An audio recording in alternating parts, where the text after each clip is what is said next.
In this episode, we talk about assessing athletes who are rookie to the sport without advanced testing equipment.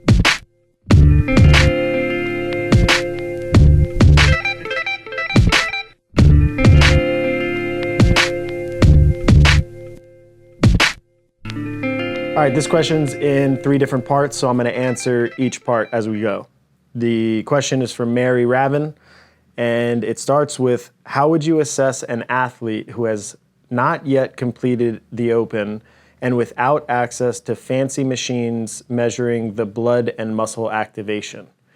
So the physiological testing that Evan talked about, which is referenced in another video, which is, I'm assuming what you're talking about, is not really the only way that we would assess athletes. Generally, when an athlete comes on board, outside of the sport-specific testing, which would be the Open or would be somebody's past data from the CrossFit Open, we're also going through a movement evaluation, which is just general movement, and then also includes the movement skills that are required. So if you go through all the qualifiers of the past year's Opens or what now are the CrossFit sanctioned events, and you look at the movements of those qualifiers, somebody needs a requisite level of capacity to be able to do those movements. So just observing those movements would be a good starting point for movement. Then you have strength analytics that you need to go to. So how much does somebody snatch relative to what the testing body of snatches has looked like in the past? So we know in something like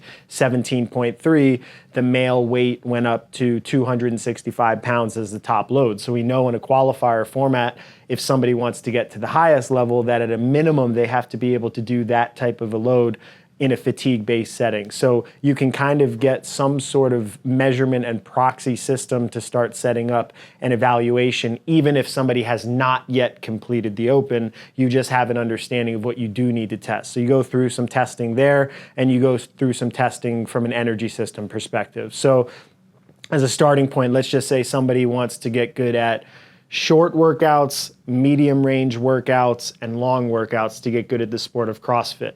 We can use something like a 500 meter row, a 2K row, and a 30-minute time trial row, and we can put them through that, and our coaching organization has data on those tests, so we can compare where somebody is on each one of those to get a prioritization structure to say, okay, well, this person is much farther away from the average on the long stuff and much farther above the average on the short stuff, and they're kind of average at the middle stuff. So now we have a way to start to prioritize their training and say, okay, they need to work on the long stuff from an energy system perspective. So we don't necessarily need somebody who's calling themselves an athlete to have done the CrossFit Open to get a starting point for what we do from a training perspective. So that is kind of, in a nutshell, what the assessment process would look like for somebody who doesn't have past data. Second part of the question, any benchmarks or tests that show what weaknesses an athlete should focus on? I think that one's relatively straightforward. If somebody's trying to compete in the sport of CrossFit, then there's benchmark tests that they have, and then there's also all of the Opens, all of the regionals, all of the games, and now all of the sanctioned events that have CrossFit workouts in them, and you have all the score profiles of the highest athletes. So you can compare those, how you perform relative to what the best of the best did. And then you have to take into consideration the farther back in time you go. If you're taking data from 2013, then what you're going to see from a score perspective now is not going to be exactly comparable to theirs. So you have to factor in some improvement from year to year. I don't know what that exact improvement looks like, but it's just better to probably say, all right, start with taking data from 2016, 17, 18, knowing that even in 16, the retests that are going to happen in 19 would still be a dramatic increase in performance from those year to year to year of the competitive athlete pool. Last part of the question, you talk a lot about movement. How do you test that if you don't have a very personal coach? I'm assuming that that question means how do you test it if you don't have a personal coach?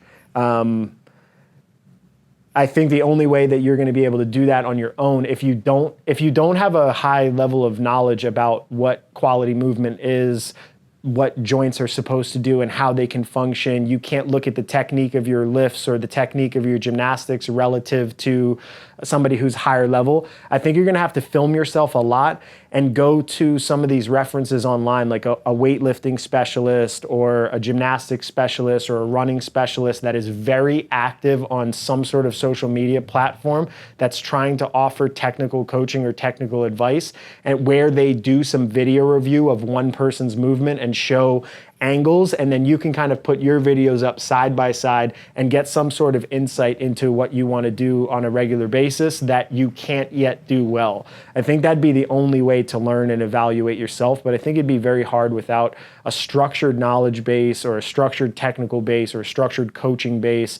And I think it probably would be something that would be worth your while to find a coach, and even if you're not going to hire them full time, go through an assessment process and get some sort of an idea of what you can do now in your training to improve your overall movement quality, because that really is some of the foundational base that layers into getting better at strength training or getting better at energy system. Your body still needs to move to do all of those different types of physical skills. So if you don't know what you need to work on from a movement perspective, that's pretty difficult to get better in the sport. So I don't know if I answered the last part of your question, but hopefully the rest of it gave you some insight into how to move forward, and thanks for the question.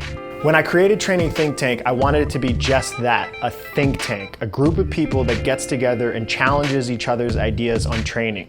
So what you watch in this video is one coach's beliefs.